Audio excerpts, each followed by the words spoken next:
Hi friends, எல்லாரும் எப்படி இருக்கீங்க?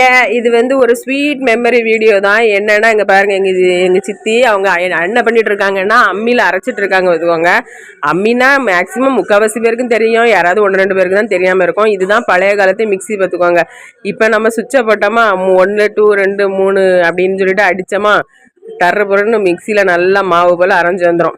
ஆனால் இதுதான் அந்த காலத்து மிக்சி. இதில் எது அரைக்கணுமோ அதை வச்சுட்டு முன்னாடி இருந்து அப்படி பின்னாடி அப்படி இழுத்து 2 சைடும் அப்படி இழுத்து விட்டு இருக்கிறதெல்லாம் அப்படி வச்சு அரைக்கணும். பார்த்துக்கோங்க, இதுக்கு பேர் தான் அம்மி. சித்தி வந்து இஞ்சி அரைச்சிட்டு இருக்காங்க. இன்னமும் நிறைய பேர் இதெல்லாம் யூஸ் பண்ணிட்டு தான் இருக்காங்க. உங்கள் வீட்டில எல்லாம் இந்த அம்மியெல்லாம் இருக்கா? நீங்கள் அரைப்பீங்களா, அரைச்சிருக்கீங்களா அப்படின்னு சொல்லிட்டு கமெண்ட் பண்ணுங்கள். வீடியோ பிடிச்சா லைக் பண்ணுங்கள், சேனலை சப்ஸ்கிரைப் பண்ணுங்கள். பாய். கடைசி அரைச்சி முடிச்சுட்டு இப்படி தான் வலிச்சு நமக்கு தேவையானதை எடுத்துக்கிடணும். பார்த்தீங்களா என்ன அழகாக இஞ்சியாங்க. இது இஞ்சி நம்ம மிக்சியில் அரைச்சா இவ்வளோ மாவு போல் வராது, கொஞ்சம் திரு தான் வரும். இது ஃபுல்லாக நல்ல மாவு மாதிரி வந்துட்டு பார்த்தீங்களா.